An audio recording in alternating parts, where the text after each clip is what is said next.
Qué gusto poder estar con ustedes una vez más, amada familia de Preparando el Camino para el Rey.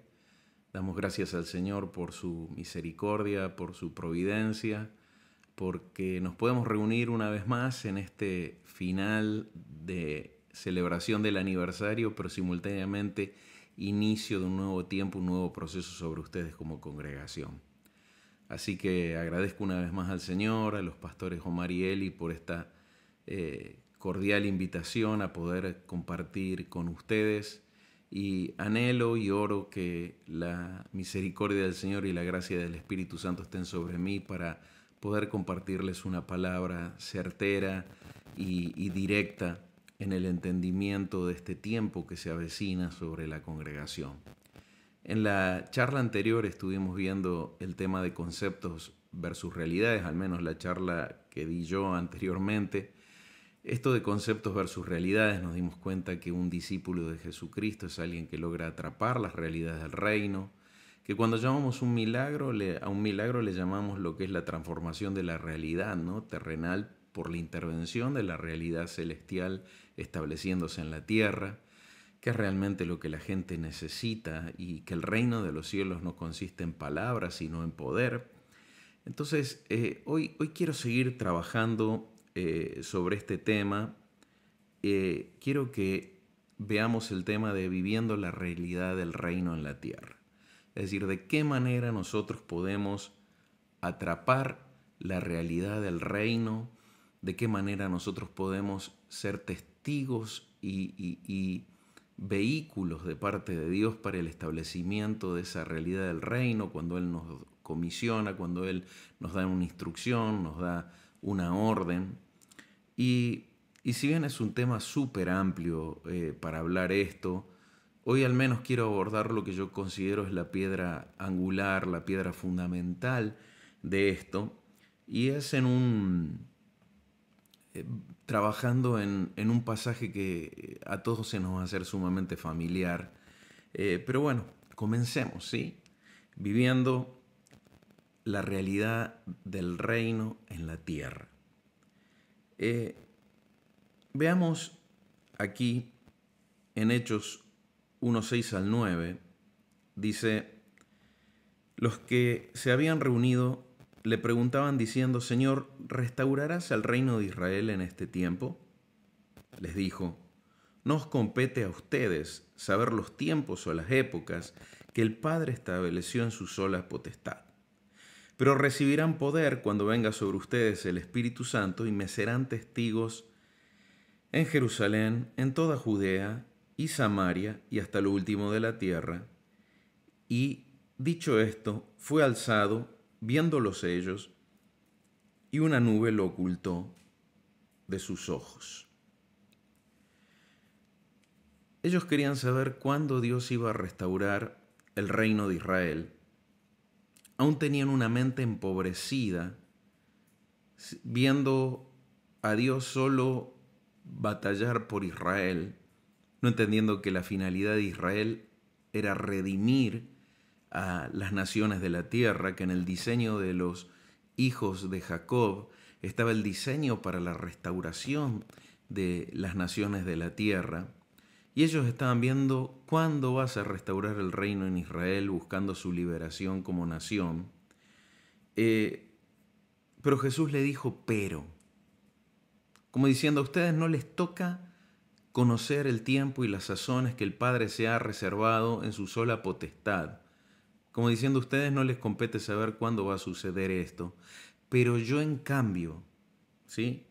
Sin embargo, yo les voy a dejar una realidad, les voy a dejar algo que es que sí hoy pueden participar. Y Él le dice: van a tener en ustedes al Espíritu Santo, va a venir sobre ustedes el Espíritu Santo para que sean testigos. Sé que el pastor Omar ha estado predicando muchas series de mensajes sobre el tema testigos, y creo que hoy me voy a conectar también con mucho de lo que él predicó, y hoy vamos a tomar esa revelación que el Señor estuvo trayendo al tratar el tema de testigos, y conectándola con esto del establecer la realidad del reino. Ustedes van a tener, lo que ustedes van a tener es al Espíritu Santo, ¿sí? Para que sean testigos. Aquí Jesús les está diciendo, el reino que ustedes van a vivir tiene que ver con lo que el Espíritu Santo traerá. Y eso es ahora, no es para los tiempos venideros. Van a ser testigos. Ser testigo implica decir yo lo vi, yo estuve allí. Yo estaba cuando esa realidad se manifestaba. Yo participé de esa realidad que se estaba manifestando. Es experimentar y testificar de la realidad con Dios y que Dios se está manifestando. Veamos que también dentro de esto de ser testigos, 1 de Juan, capítulo 1, versículo 1 y versículo 3 dice, lo que era desde el principio, o desde un principio, lo que hemos oído, lo que hemos visto con nuestros ojos, lo que hemos contemplado y palparon nuestras manos acerca del verbo de la vida.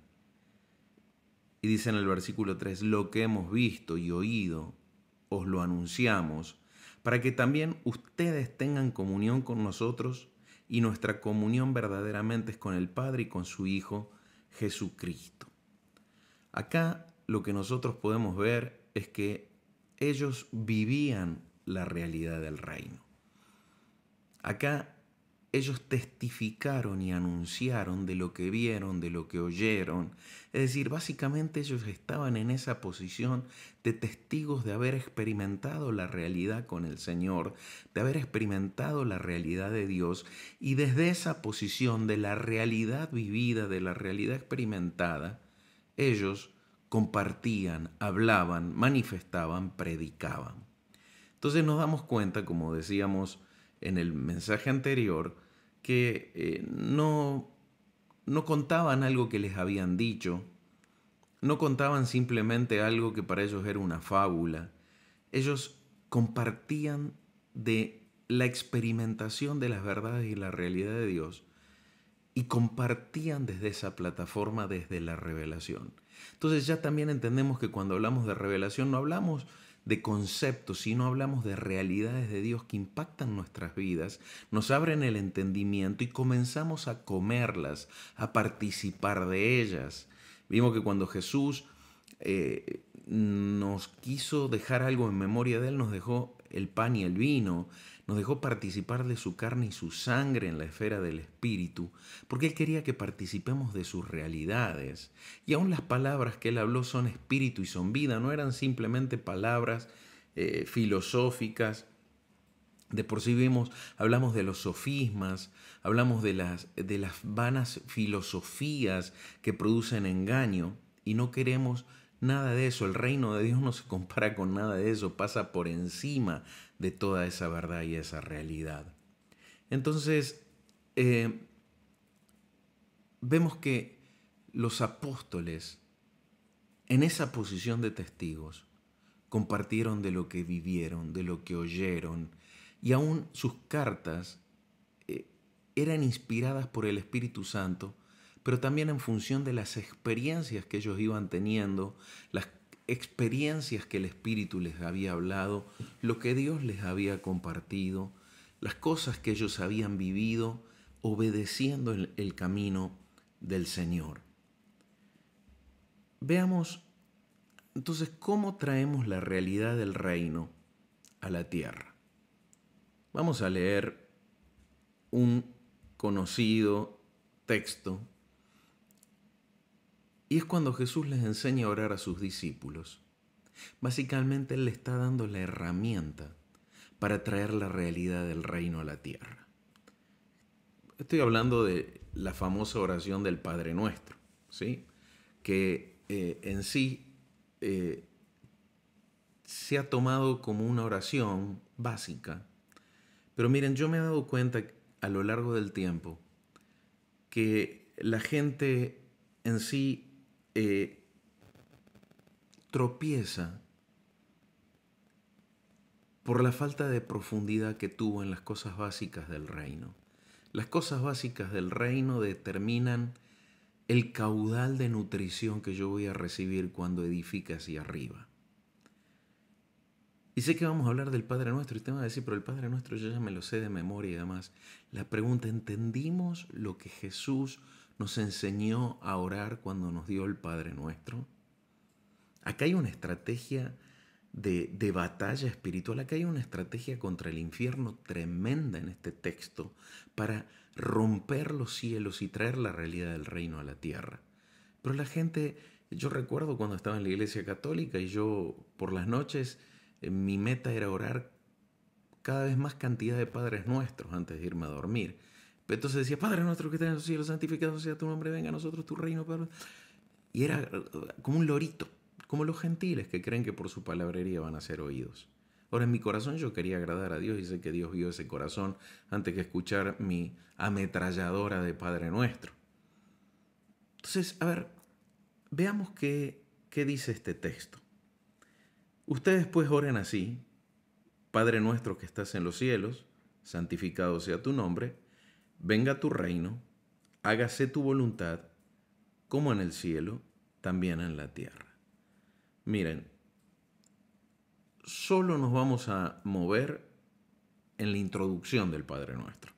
No nos alcanza una charla para poder explotarlo al máximo, pero vamos a tratar de usar esta charla para poder ir viendo aunque sea la introducción, y sé que vamos a tener bastante entendimiento de la manera, la estrategia que Dios estableció para que la realidad del reino venga a la tierra. Entonces, veamos.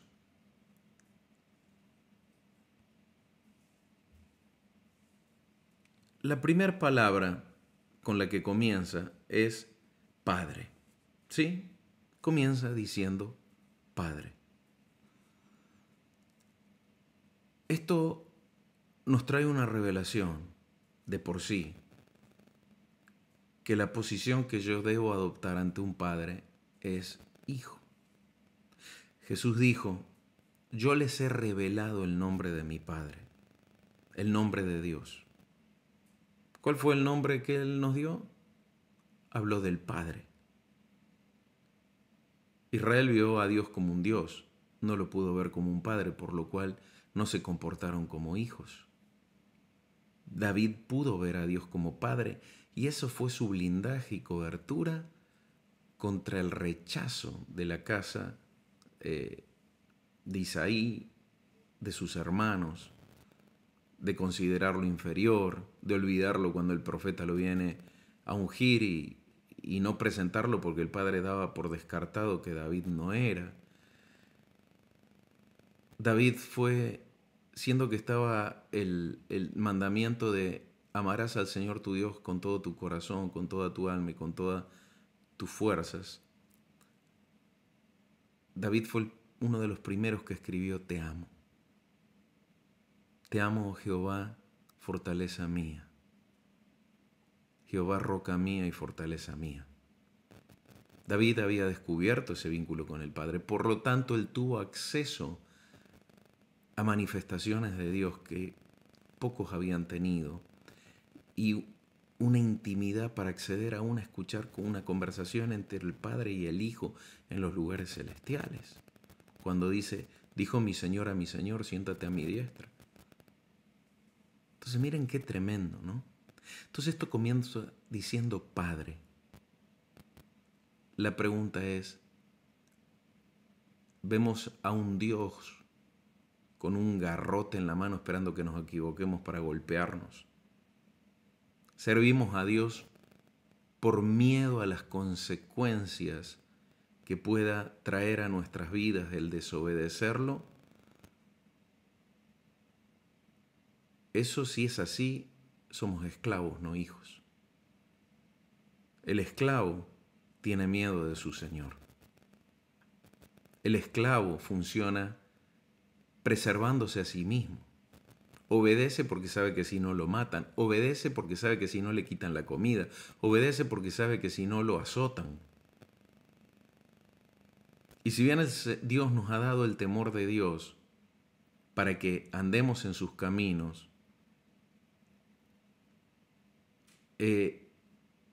la meta del temor de Dios es llevarnos a amar a Dios. Y vio que cuando uno ama a alguien mucho, no quiere hacerle daño. Tiene temor de hacerle daño, ese es el temor de Dios. Fíjense que la Biblia habla de temor de Dios, no temor a Dios. Temor de Dios es el temor santo que hay en Dios que hace que Él siempre opere justamente. Es esa fuerza, ese vector que lo impulsa a que a Él siempre ser justo. Es el temor santo que hay en Él de operar en perfecta santidad. Y habla que ese temor de Dios debe estar en nosotros para que lo amemos y tengamos siempre el temor de no herirlo, de no fallarle, de querer agradarle, pero por amor, no por preservación propia. Porque si nos preservamos a nosotros mismos, el ego está detrás de eso, y donde está el ego está la carne. Y justamente eso es lo que nos lleva a religiosidad. Justamente eso es lo que nos lleva a una vida de apariencia, como hablábamos en la charla anterior que me tocó compartir. Básicamente, Adán se cubre por preservarse. La vergüenza es una de las acciones de preservación del ego. Ante la desnudez, el ego tapa. En el reino abrimos y nos exponemos a la luz. Entonces esto acá empieza diciendo Padre. Si yo no puedo ver a Dios como Padre,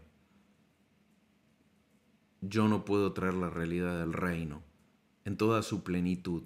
No voy a experimentar el reino, porque necesito ver a Dios como Padre, porque cuando lo veo como Padre entiendo su amor, su dedicación a formarme, entiendo el amor con que fui amado y su perfecto amor echa fuera el miedo que paralizó al que teniendo un talento lo enterró para no perderlo, y su amo se enojó, diciendo por lo menos lo hubieras puesto en el banco. El miedo atonta, el miedo atrofia. El temor de Dios nos impulsa a romper el miedo al hombre, a romper el miedo al mundo, a no temeré lo que me pudiera hacer el hombre, decía David. Aunque en ejército acampe contra mí, yo no voy a temer. ¿Por qué? Porque David tenía temor de Dios. No le tenía miedo a Dios. Y el temor de Dios y el amor que sentía por Dios lo libraba del miedo que le permitía enfrentar las escenografías, las realidades falsas que el enemigo entretejía en este mundo para que él perdiera su fe y perdiera su conexión con Dios. Entonces, parece pequeño que esta oración comience con Padre, y podríamos hacer varias charlas de este tema nada más. Pero quiero marcar los principios para ver la escalera que debemos ir trazando escalón por escalón para poder llegar a el cumplimiento de atrapar y establecer la realidad del reino aquí en la tierra. Entonces, esta posición de padre, donde Él se define como padre, si yo oro un padre, es porque Él espera que le ore un hijo. Y si bien somos hijos de Dios, porque fuimos nacidos del agua y del espíritu y tenemos la naturaleza del Padre, en nuestra mentalidad, recuerden que hablamos cómo una mentalidad incorrecta me puede dejar fuera de la realidad del reino. En mi mentalidad yo puedo estar operando como un esclavo. Entonces obedezco a Dios porque tengo miedo de ir al infierno. Obedezco a Dios porque tengo miedo que el diablo me toque. Obedezco a Dios porque tengo miedo de que una maldición me alcance. No me está moviendo el amor, me está moviendo el miedo. Ni siquiera es el amor a Dios el que me mueve. Es el amor a mí mismo de que no me pegue la maldición, de yo no irme al infierno y demás. Y Dios, haciéndome su hijo, ya me libró de ese miedo. Y me dio una plataforma de seguridad para que todo lo que yo haga por Él lo haga por amor, porque en el reino de Dios la única motivación válida para toda acción es el amor. La motivación para obedecer es el amor. Si obedezco por miedo, soy esclavo. Y si soy esclavo, no tengo acceso a la herencia, estoy fuera de la herencia por ser esclavo. Y si soy hijo, si soy maduro, tampoco la puedo administrar.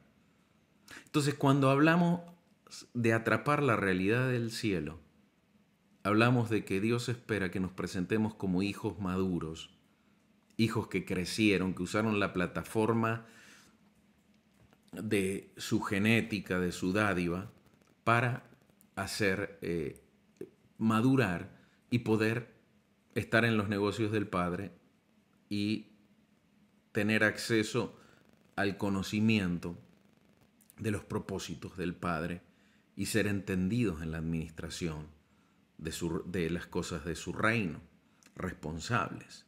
Entonces, fíjense que ya decir Padre a mí me tiene que cambiar de posición de esclavo a hijo, de miedo al perfecto amor que echa fuera el temor. Que el que tiene miedo, dice, no ha sido perfeccionado en el amor, es decir, no fue completado por el amor de Dios. Por eso todavía hay lugar para el miedo en su vida. Entonces, la pregunta es, ¿cuándo orás? ¿Cuándo te moves con Dios? ¿Te moves en esa plataforma de hijo? Sé que todos decimos que somos hijos de Dios por haber conocido al Señor. La pregunta es, ¿estamos operando en el testimonio del Hijo? El libro de Hebreos dice que Dios, habiéndonos hablado por muchas ocasiones a través de los profetas y los siervos de Dios, hoy nos ha hablado a través del Hijo, dice. La traducción correcta de ese texto es, nos habló en Hijo. Nos trajo un lenguaje llamado Hijo, el lenguaje de Cristo. Él habló en Hijo. Nosotros tenemos que aprender a relacionarnos con Dios hablando el mismo lenguaje. Es el lenguaje del testimonio de nuestro espíritu, es el lenguaje que nuestra vida transmite, el testimonio que nuestra vida da debería ser hablar en Hijo. Entonces, si yo tengo miedo, si yo hago las cosas preservándome a mí mismo y no por amor al Padre, yo no estoy hablando en Hijo, porque Cristo, cuando vino en la tierra, vino en el testimonio del Hijo, y todo lo que hizo lo hizo por amor al Padre. Todo lo que hizo lo hizo por amor al Padre, aún murió a sí mismo por amor al Padre, por beneficiar y dar lugar a la voluntad del Padre. Algo que como testigos tenemos nuestro llamado a hacer. Pero no vamos a ser testigos verdaderos si no operamos desde nuestra posición de hijos. Y bueno, habría muchísimas más cosas para decir de este tema, pero sigamos avanzando. Lo segundo que dice es nuestro. Primero Padre, ahora nuestro. Sé que se puede parecer un poquito gracioso como estamos viendo esto, pero es sumamente profundo. A mí, mi vida, yo me conmuevo mucho al compartir esto porque cuando el Señor me lo mostró, fue maravilloso para mí poder entender el Padre Nuestro desde una perspectiva mucho más profunda. Que diga nuestro quiere decir que no es solo mi Padre, sino que es Padre de otros. Esto me lleva a entender que el Padre quiere que mi vínculo con los demás sea conforme a que yo me mueva como un hermano verdadero.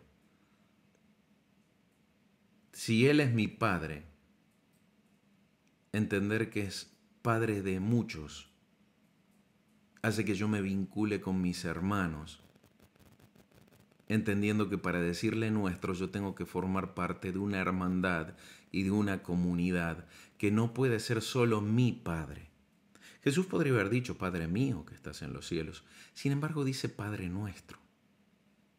Esto habla que la comunión entre los hermanos, mi vinculación, Dios espera que yo, conforme como Él es Padre, si yo tengo su genética, yo me debo llevar bien con mis hermanos. Si mis hermanos tienen su genética, yo debo llevarme bien con mis hermanos. Esto después también se conecta cuando dice, perdónanos nuestras ofensas, así como nosotros perdonamos a los que nos deben o a los que nos ofenden. Este nuestro ya anticipa la necesidad de yo moverme en perdón y en amor. Y Juan dice, el que dice que ama a Dios y aborrece a su hermano es un mentiroso. Está en tiniebla y es un homicida. ¿Cómo vas a amar a Dios que no ves? Dice, si no puedes amar a tus hermanos que ves. Entonces, cuando decimos nuestro, primero vimos que debemos operar en el testimonio de hijos. El nuestro implica que nosotros debemos operar en el testimonio de hermanos. Si yo no opero en el testimonio del hijo, esta oración ya pierde poder. Si yo no opero en un verdadero testimonio de hermanos, este testimonio pierde poder. Esto que estamos viendo, esta estrategia pierde poder. Cada palabra que vamos a ir analizando demanda de nosotros una posición, una función, una condición de hijos. De nada sirve que yo tome una posición de hijos si yo no tengo una condición de hijo, no funciono como hijo.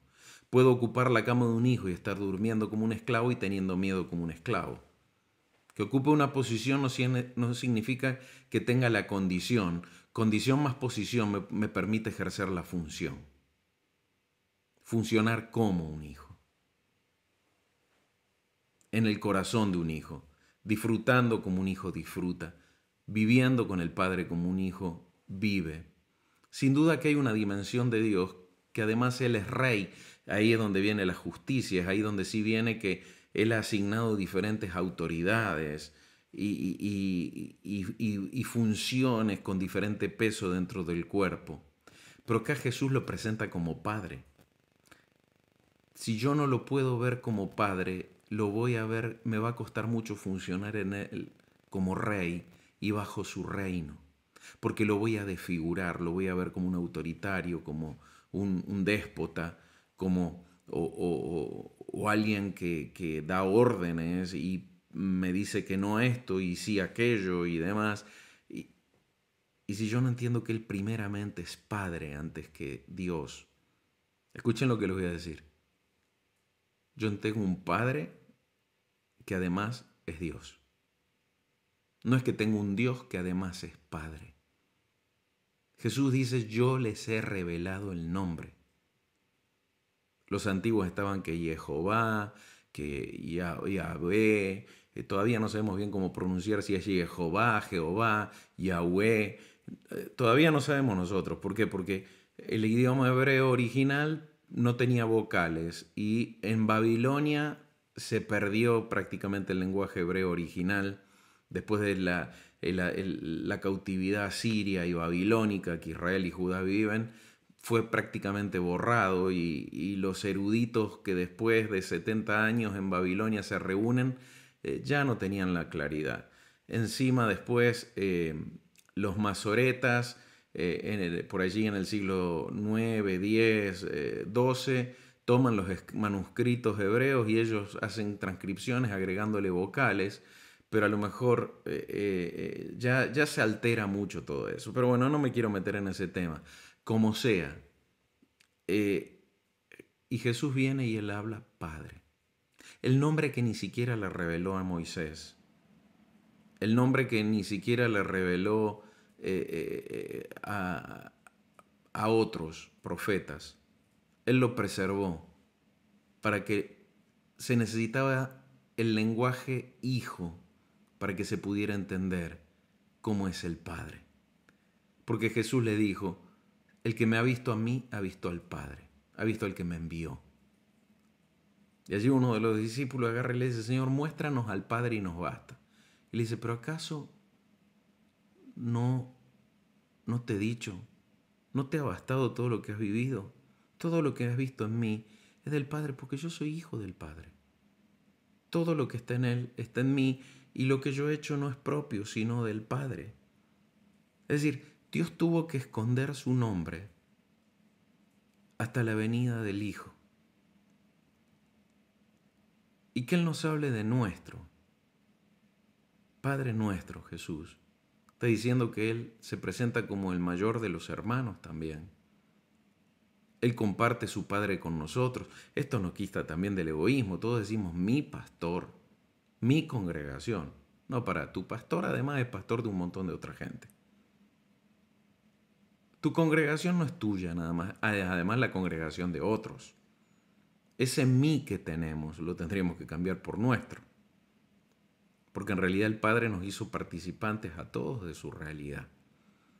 Esa visión egocéntrica, esa visión individualista, atenta contra el testimonio de hermanos. Entonces, decir Padre me pone en la posición que debo andar en el testimonio de un Hijo de Dios, viviendo en las motivaciones del Hijo de Dios, viviendo en la obediencia que el Hijo de Dios recuperó. Él recuperó la obediencia por amor, no la obediencia por miedo. Y si bien tenemos temor y temblor delante del Señor por la grandeza de su santidad y demás, ese temor opera dentro de la naturaleza del amor, no del miedo, que es un espíritu inmundo de la tiniebla, que es un espíritu que opera sobre el temor a la muerte, que esclaviza. Y Jesús vino a ser libre a todos aquellos que estaban cautivos por medio del temor a la muerte.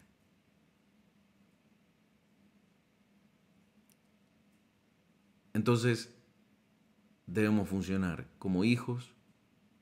Si somos hijos, el Padre espera que funcionemos como hermanos y sepamos mantener la unidad. La unidad es el corazón de la iglesia. No es algo que si está o no está no importa. La unidad es una cuestión de naturaleza, no de apariencia. Hola hermano, ¿cómo estás? Qué lindo, estuve orando por vos. Y en realidad no oró y además lo criticó. Pero delante del hermano mostramos sonrisa. En casa murmuramos. Eso es división, eso no es unidad, eso no es operar en el testimonio de los hermanos en lo que es nuestro. Por otro lado, dice que estás en los cielos. ¿Sí? Vamos con Padre, con nuestro, que estás en los cielos. Esto implica que este Padre que me da naturaleza, identidad, propósito, herencia, todos los recursos para vivir. Un padre da a sus hijos los recursos por amor, no porque lo merezcan. Un rey da recursos al que es merecedor. Este Padre que nos da todos los recursos por amor, para que vivamos una vida de piedad, para que tengamos las herramientas para enfrentar lo que haya que enfrentar en la tierra, este Padre es celestial, no es terrenal. Es por eso que Jesús dijo: a ninguno llamen Padre, porque uno solo es el Padre de ustedes, el que está en los cielos. Y si bien Juan llamaba hijitos, y Pablo decía, fui como un padre, para ellos dice, como un padre. No sé si dices un padre.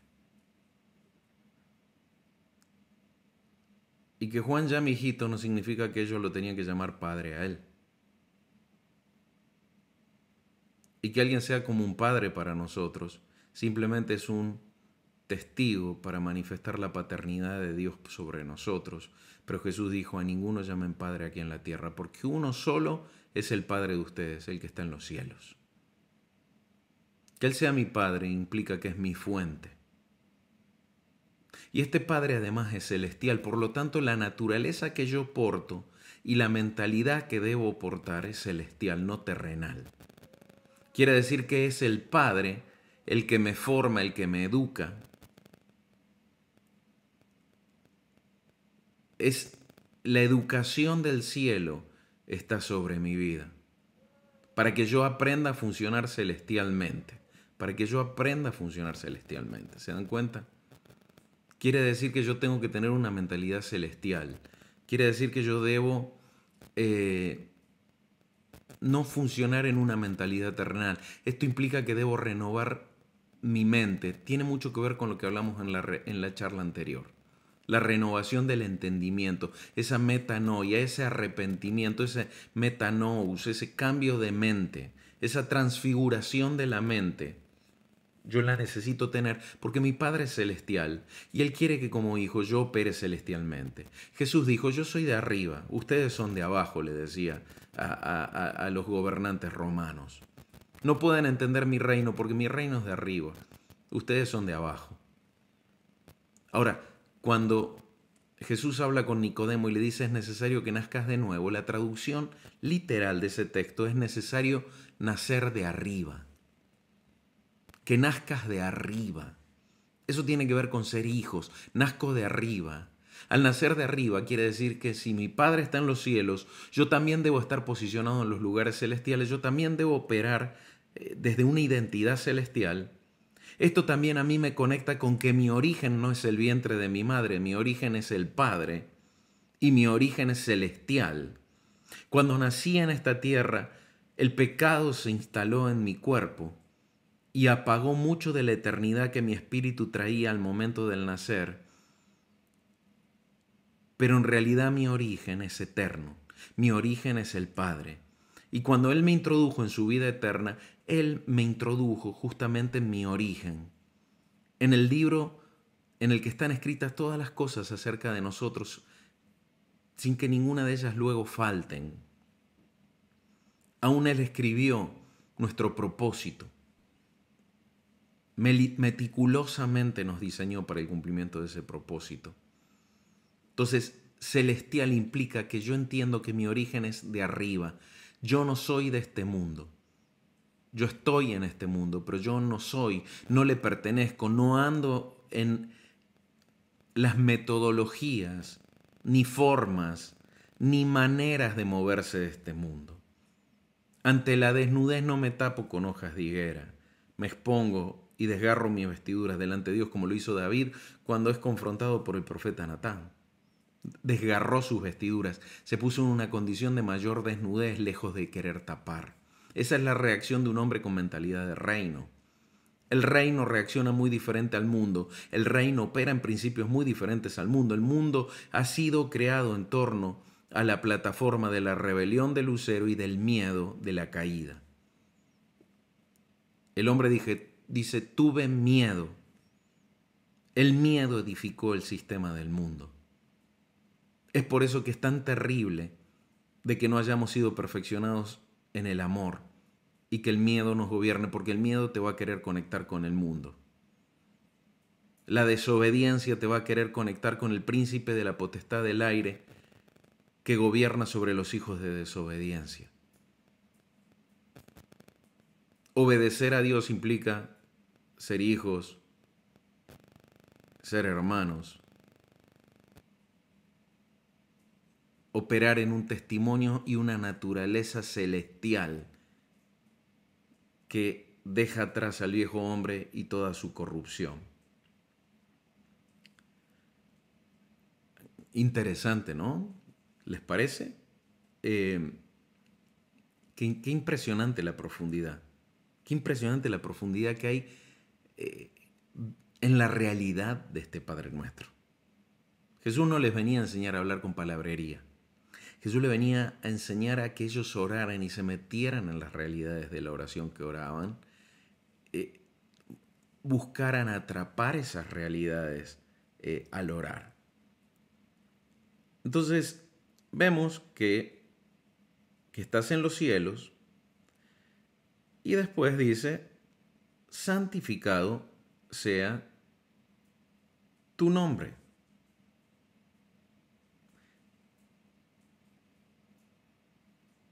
Lo siguiente que sigue, entonces yo veo a Dios como Padre, Entiendo que no es solo mi padre, sino padre de otros, lo cual me implica un testimonio de hermandad, implica que debo compartir. Entiendo que mi origen es celestial, porque mi Padre es celestial, mi fuente es celestial, debo operar en lo celestial. Y ahí yo tengo el equipamiento básico necesario para santificar el nombre del Señor. Una de las grandes demandas de Dios con Israel es que ellos profanaron su nombre en medio de las naciones de la tierra. Dios se había levantado un pueblo para que santifique su nombre, pero Israel, al mezclarse, al operar como operaban los pueblos de Canaán, profanaron el nombre de Él, lo avergonzaron, lo prostituyeron, lo rebajaron al nivel de otros dioses, y aún peor, cuando el arca cae en mano de los filisteos, a consecuencia del pecado de la casa de Elí, la rebelión que había en Israel, aún los dioses paganos prevalecieron sobre aquello que Dios había entregado en la tierra para que fuera santificado, para que Él se mostrara como el Dios de poder. Esa arca que en un momento era la presencia de Dios acompañando a Israel, se había convertido en un fetiche, en un amuleto, a consecuencia de la falta de temor de Dios. La casa de Elí, ustedes saben, ellos, sus hijos, dormían con prostitutas en el templo, y Elí solo les decía: chicos, no hagan lo malos, ustedes saben que a Dios eso no le gusta. Un padre verdadero los hubiera disciplinado, les hubiera sacado las vestiduras sacerdotales, los hubiera echado del templo. Pero Elí era tolerante. Y toda esa corrupción, toda esa profanación que aún había en el pueblo contra Dios, donde aún el pueblo tomaba a Baal y a Asera como los dioses terrenales, y a Dios, a Jehová como el Dios de los cielos, y era un Dios más. Eso tiene que ver con la profanación del nombre. Ahora, si yo no tengo la naturaleza celestial, no opero como hijo, no opero como hermano, yo no tengo la naturaleza necesaria para santificar el nombre del Señor en la tierra. ¿Por qué se creen que hoy hay tantos cristianos que, a pesar de llamarse cristianos, le son infieles a su esposa, o mujeres que le son infieles a su esposo? A pesar de ser cristianos, los mismos cristianos no quieren contratar mano de obra cristiana porque son vivos, no son confiables. Y dice: bueno, prefiero contratar a alguien del mundo que le puedo exigir, porque además, por ser hermano, le tengo que pagar de más, me hace el trabajo mal, porque se pasa todo el tiempo en la congregación y ni siquiera hace un curso para perfeccionar lo que hace, deja las cosas por la mitad, nunca se disciplinó para trabajar bien, y la verdad prefiero contratar a alguien del mundo que por lo menos lo puedo exigir y no quedó mal. No. Todo porque eso es. ¿Por qué sucede eso? Porque hemos profanado el nombre del Señor. Nos comportamos como impíos, nos conducimos como impíos.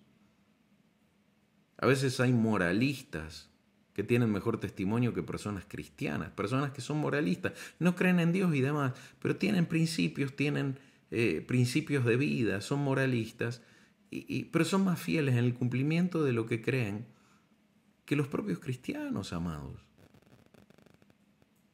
Entonces acá Jesús dice que tu nombre sea santificado. Pero antes nos conectó con el Padre. Nos mandó a establecer unidad como hermanos. Nos conectó con los recursos celestiales. Efesios, hemos sido bendecidos con toda bendición espiritual en los lugares celestiales. Toda bendición, toda es todo. Habla de todo. Es decir, en los lugares celestiales tengo todo lo necesario para vencer en la tierra.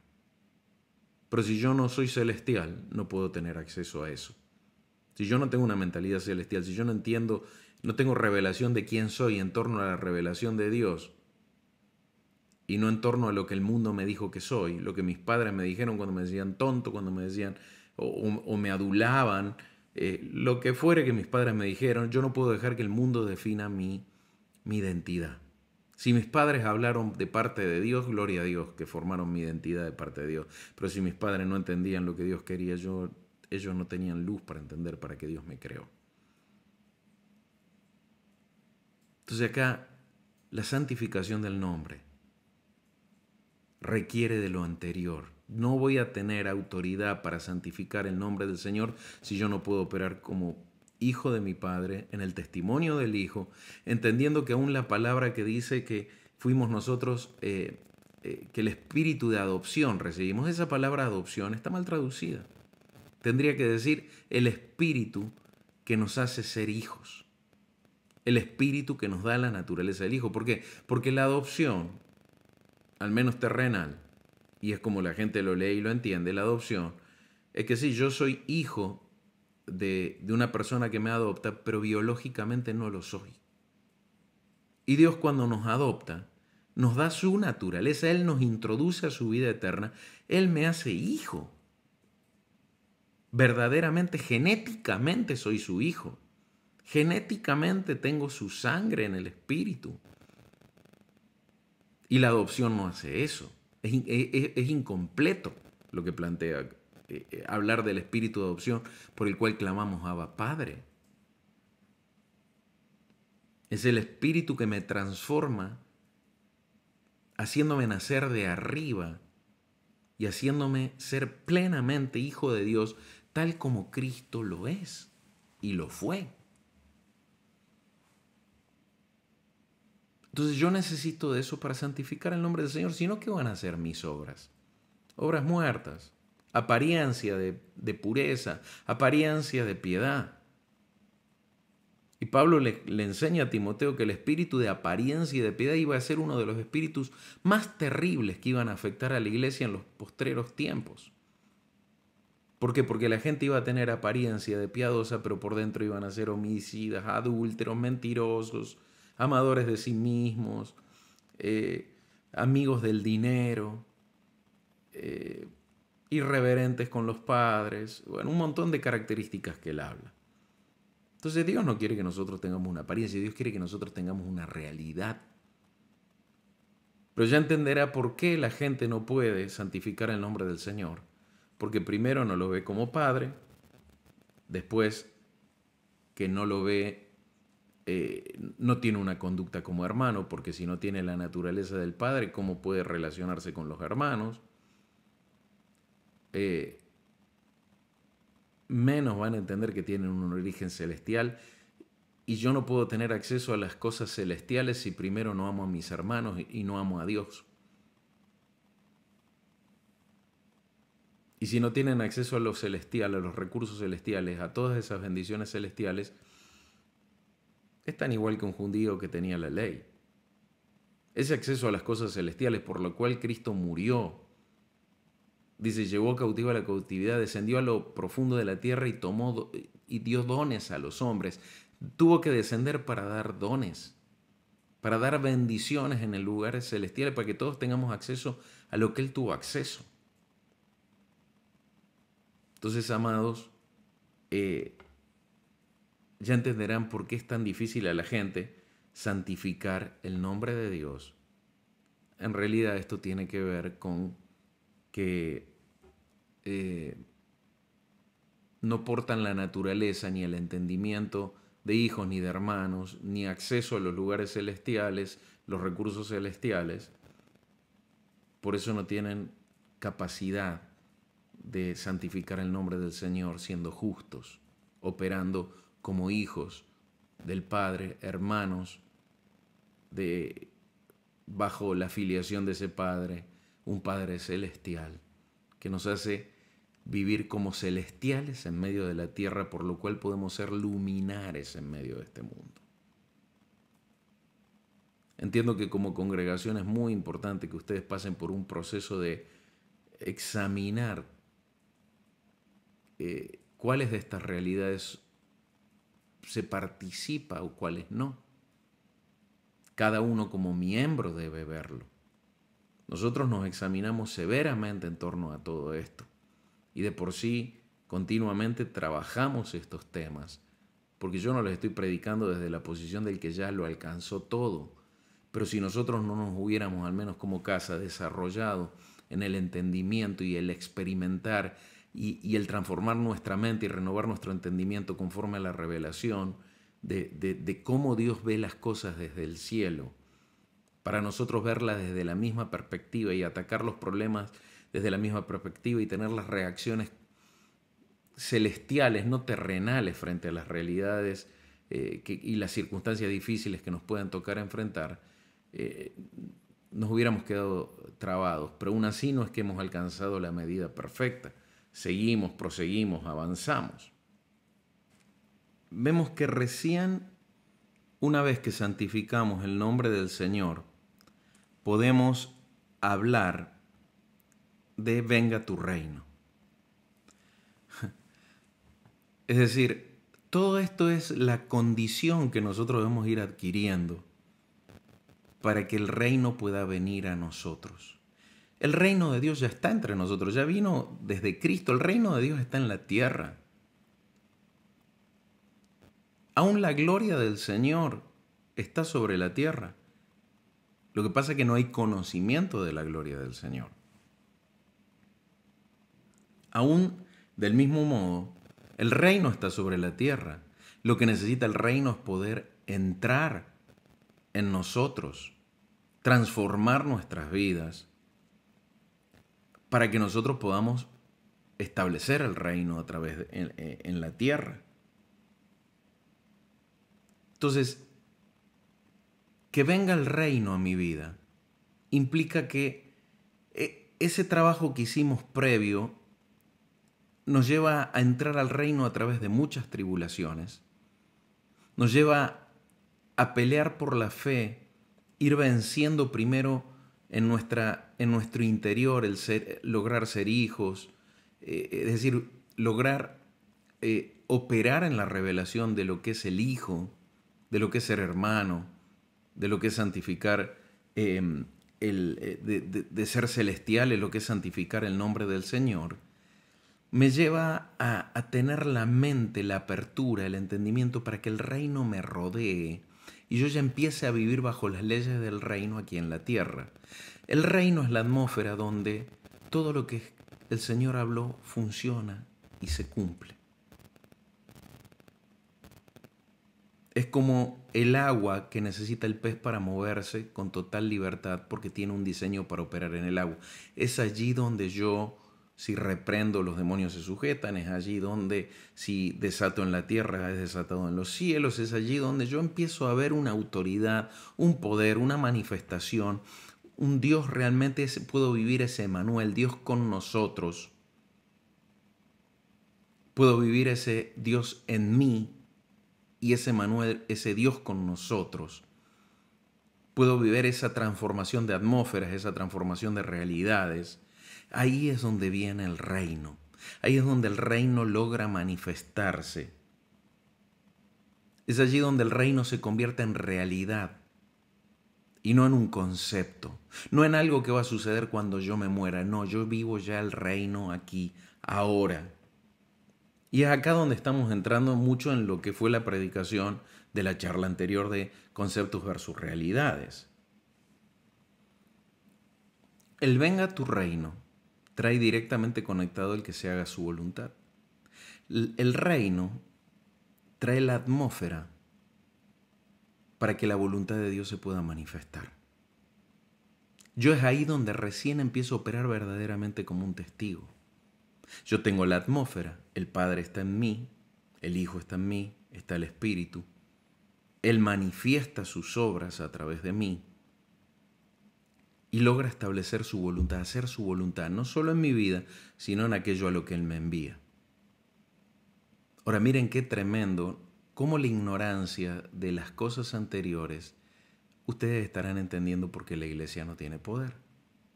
Yo no sé ustedes, pero a mí me costó mucho aprender a ser hijo. Yo me sabía hijo, pero vivía como un esclavo.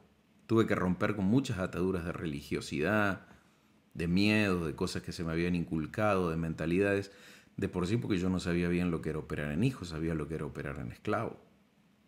Entonces, esto que yo les estoy compartiendo a nosotros nos llevó muchos años de proceso y de trabajo, ir conquistando verdaderamente el testimonio para que la voluntad de Dios se pueda manifestar al establecerse su reino en nosotros, en nuestras vidas.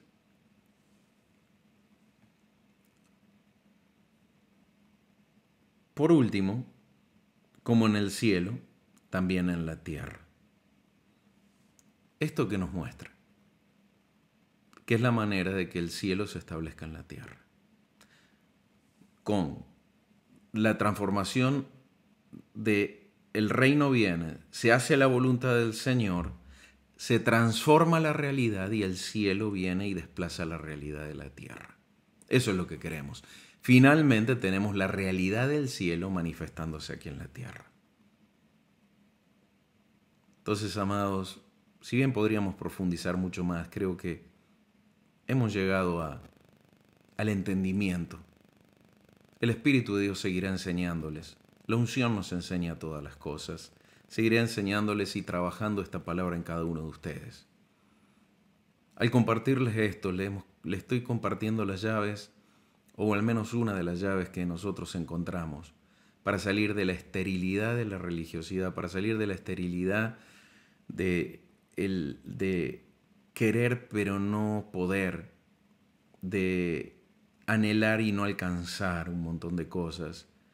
Empezamos a encontrar que el techo de la religión se rompía, el techo del hombre se rompió y nos encontramos a cielo abierto creciendo y viviendo al Padre y viviendo su realidad, teniendo recursos para transformar nuestras familias, recursos para transformar nuestras parejas, recursos para transformar el propósito.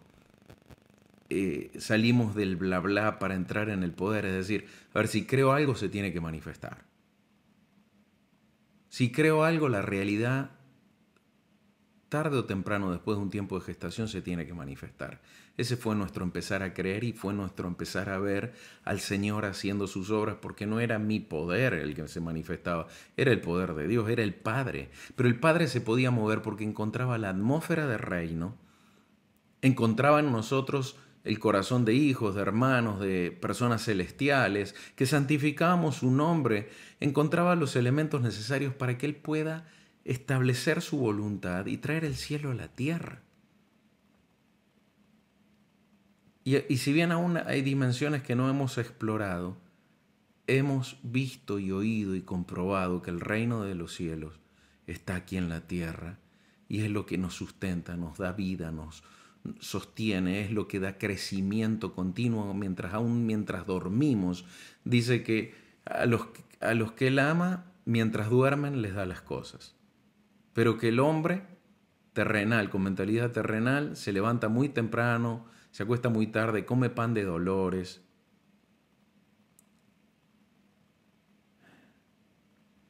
Pero dice, a sus amados, Él le da las cosas mientras duermen. No es que Él cría vagos. Esos que duermen es porque descansan, están en el reposo del Señor. Y desde el reposo del Señor, Él nos puede dar todas las cosas. Y Jesús dijo, no tengan miedo, manada pequeña. Al Padre de ustedes le ha parecido darles el reino. Y si les da el reino, con Él le dará todas las cosas. Entonces, amados, que esta charla sirva para alentar a muchos de ustedes, despertarlos a decir, ¿dónde yo no vivo como hijo? ¿Dónde yo no estoy siendo un buen hermano? ¿Dónde yo estoy operando en una mentalidad terrenal?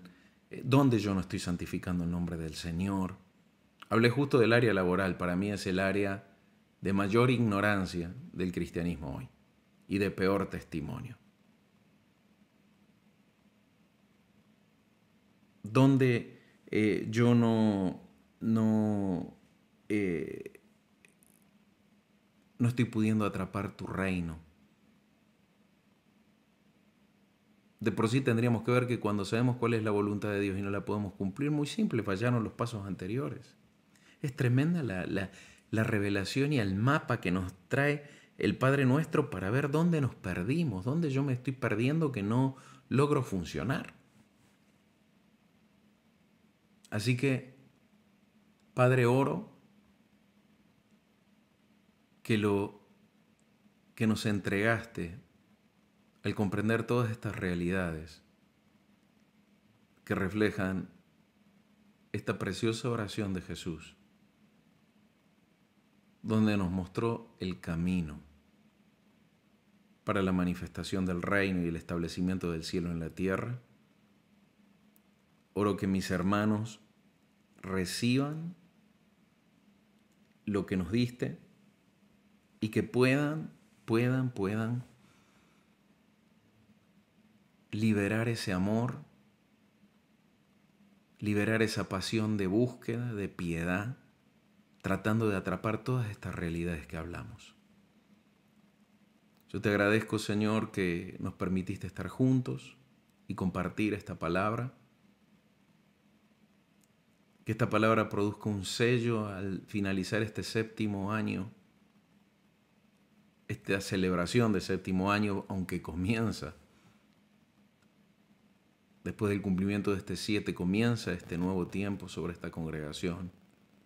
Y que realmente ellos puedan caminar este camino de establecer la realidad de los cielos en la tierra y crecer en autoridad y crecer en fruto, y que esta realidad del reino atrapada en cada miembro de la congregación, ellos puedan introducir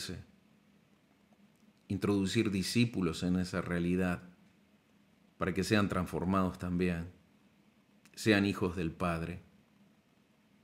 Y te rogamos, Señor, que nos permita ser personas y congregaciones que santifiquemos tu nombre y no que lo profanemos como Israel lo hizo.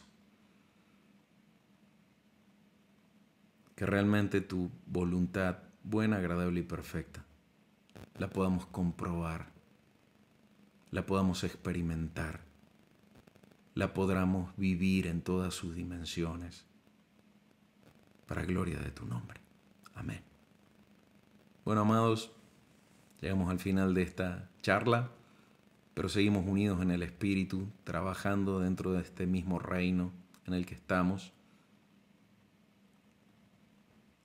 El anhelo al compartir estas charlas es que ustedes puedan participar de la naturaleza divina en toda su dimensión, así como yo tengo por basura lo alcanzado hasta hoy y me sigo extendiendo como lo hacía Pablo, como ustedes lo hacen, a fin de conocer a Cristo, experimentar las realidades del reino, conocer a Cristo, tener más de Él. El Señor los bendijo con toda bendición espiritual en los lugares celestiales. No te puedo decir el Señor los bendiga, puedo decirles el Señor ya los bendijo con toda bendición. Administren esas bendiciones celestiales y cumplan el propósito. Confiamos en que en este seguir caminando unidos con los pastores Omar y Eli, vamos a seguir recibiendo muy buenas noticias de ustedes, de crecimiento, de avance, de alcanzar un testimonio de discípulos cada vez y de testigos mayor. Un abrazo grande, será hasta la próxima, que el Espíritu nos permita estar compartiendo. Paz.